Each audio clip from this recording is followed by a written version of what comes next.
l'irresponsabilité pénale doit être déclarée par la Chambre de l'instruction. Il a été examiné par 4 experts qui le confirment de manière unanime et de manière très claire qu'il est schizophrène. Et donc au moment des faits, il n'avait plus son libre arbitre et évidemment l'irresponsabilité pénale doit être déclarée.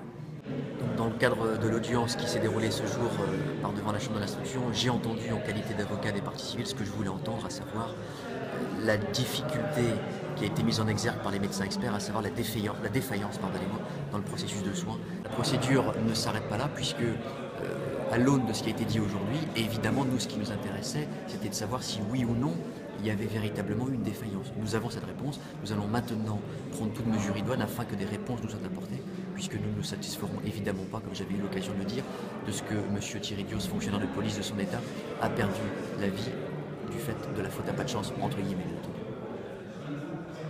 On se rend compte aujourd'hui que rien n'est réglé. Cette affaire peut se dérouler demain de la même façon.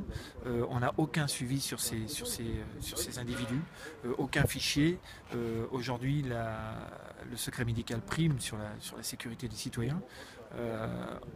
Si on avait eu à un seul moment connaissance de sa pathologie à cet individu en mai 2013, on aurait pu réorganiser son suivi de soins. On a vraiment l'impression, oui, comme il a été dit tout à l'heure, une défaillance médicale. Il y a vraiment eu un problème. Ne pas prendre ses médicaments et ne pas être contraint à les prendre. Ensuite, être 4 ans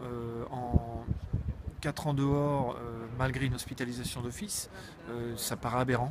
Alors qu'on parle de schizophrénie exceptionnelle, un cas exceptionnel. Donc ça paraît aberrant. Pour nous, c'est un vaste gâchis. Je pense qu'il est à peu près le même que les prévenus qui sont en maison d'arrêt dans le type de droit commun, si je puis dire, à savoir qu'il est suivi par un psychiatre une fois par mois, d'après ce que j'ai compris, et qu'il a une prise de médicaments 2 fois par semaine, et on le laisse gérer après sa médication tout seul.